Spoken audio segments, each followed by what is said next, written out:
Happy Kids TV.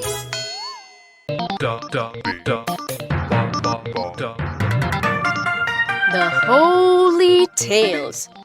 Today, I'm going to tell you a story called The Road to Golgotha. The high priests and the high council had condemned Jesus to death, but they did not have the final authority. Jesus had to appear before the Roman governor, Pilate, before the sentence could be carried out. Pilate asked Jesus, "Are you really the king of the Jews?"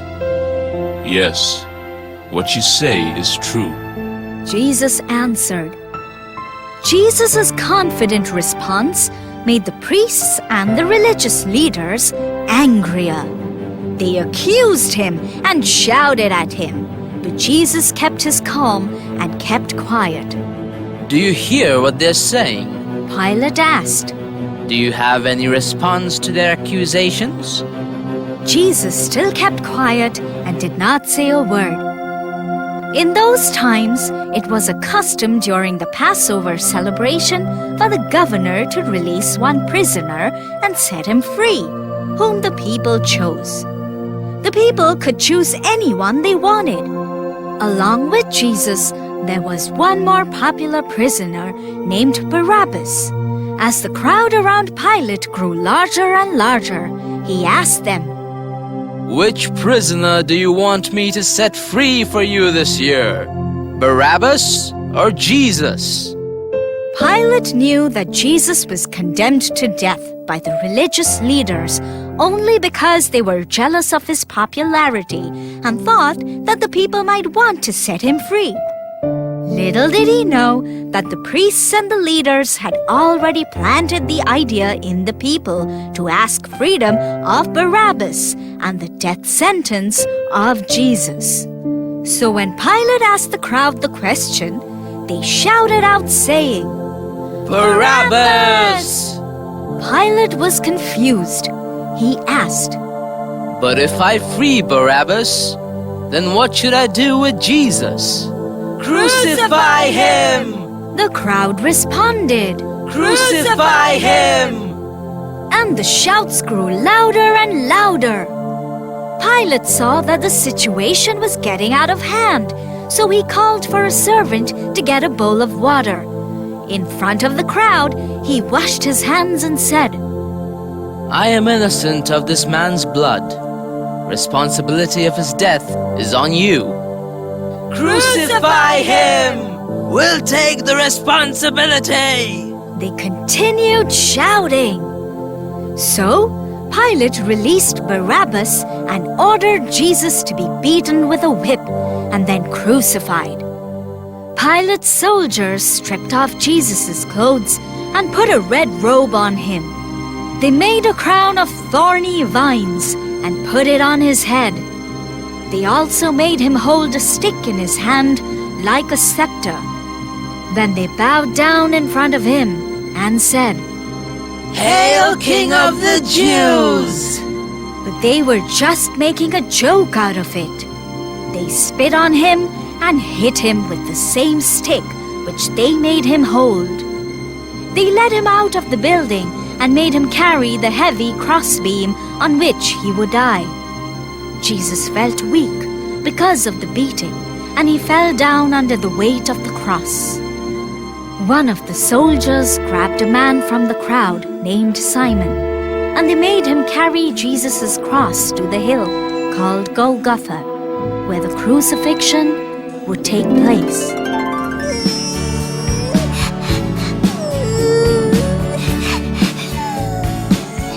Those men were so cruel. They were mean people. I hate them. I know, Freckles, but that's what this story is all about. Poor Freckles, don't be sad. The Holy Tales. Today's story is called The Transfiguration. The what? The Transfiguration. You will know the meaning of the word once I am done telling you the story. Great! Then let's not waste any more time. Go on with the story, Holy. As days passed, Jesus knew that his ministry on earth was winding down and his life on earth was coming to a close. However, his disciples did not understand that though. One day, Jesus took Peter, James, and John on top of a high mountain. No one else was there with them, just the four of them. Suddenly, James, Peter, and John saw Jesus' appearance change completely. They were amazed. His face shone as bright as the sun. They could hardly look at his face with all the brightness. His clothes changed too. All of a sudden, Jesus was wearing robes which were sparkling and brilliant white. Peter, John, and James had never seen anything like this before. After a while, suddenly, James, John, and Peter saw two more men with Jesus. The disciples recognized them as Moses and Elijah. The two old prophets were talking to Jesus about how he was going to finish God's plan by dying in Jerusalem. Peter, overwhelmed with glory, he raced up to Jesus and said, "This is wonderful! It's amazing! If you tell me, I will build 3 shrines right here to honor this experience. One for you, one for Moses, and one for Elijah." As Peter was speaking, a cloud came from heaven and settled over them. Peter, James, and John were terrified. They could not see anything through the cloud. They suddenly heard a voice coming from heaven. This is my beloved Son, and I am very happy with him. Listen closely to him. The disciples fell to the ground and covered their eyes. When the cloud gradually lifted, Peter, James, and John saw that Moses and Elijah were gone too. Jesus came over to them and asked them to get up. Don't be afraid. He said, Don't tell anyone what you have seen here until I have risen from the dead. The disciples did not understand what Jesus was trying to say, but they all had one question in their minds. Peter asked, Why do the religious leaders insist that Elijah has to return before the Messiah comes? Jesus answered his question. He said, Elijah is coming first to set everything straight. But the truth is that he already came, but everyone failed to recognize him. They mistreated him, and soon they will mistreat the Son of God too. So now do you understand the meaning of Transfiguration? It means complete change in appearance and into a more spiritual state. Yes, got it. The Holy Tales. Today, I'm going to tell you a story about a woman named Dorcas. Jesus' followers were often gifted with special abilities through the power of the Holy Spirit. This happened quite a few times to Peter. Once, Peter was called to a town named Joppa, where a very kind woman named Dorcas lived. She was always helping others and showing kindness to everyone around her. She was extremely helpful towards the poor. For her helpful and kind nature, everyone in Joppa loved her. One day, Dorcas fell very ill. Her friends tried to do everything to make her feel better and comfortable. But nothing worked, and Dorcas died. Her friends were heartbroken. They put special oils and perfumes on her body before her burial. They put her body in a room upstairs for her funeral. A few of Dorcas's friends brought news that Peter, Jesus' disciple, was in the neighboring town. So they sent 2 men to talk to Peter and beg him to come to Joppa as quickly as possible.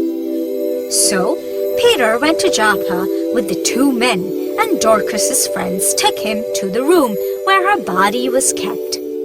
Peter saw that the room was filled with her friends, widows, and poor people, who were all crying for her. They showed Peter the coats and the other pieces of clothing that Dorcas had sewed for them. Peter asked all the people to leave the room. Then he knelt down beside Dorcas's body and prayed. After that, he turned to her and said, Get up. Immediately, Dorcas opened her eyes. When she saw Peter, she sat up. Peter then called back her friends back into the room and showed them that Dorcas was alive.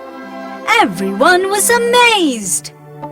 The news of Dorcas being alive spread quickly through the town, and soon many people began to believe in Jesus once again. That was such an exciting story. Thank you for the wonderful story, Holly. You are most welcome. Now, it is time for you to answer today's question. So tell me, what was the name of the town where Dorcas lived? Dorcas lived in Joppa. Well done, Gumbo. Did you enjoy the story as much as we did? Then stay tuned and keep watching. We'll be back soon. Bye! To watch more videos, please subscribe. Plants and trees. On the 4th day, God created the sun to shine in the day, the moon and stars to come out at night. One day, Moses went to Mount Horeb with his sheep. There, God appeared to him as a flame of fire in a bush. Since there was no room anywhere else, they decided to spend the night in a stable. Here, Mary had her baby, Jesus. She wrapped him in a blanket and put him to sleep. He's got the whole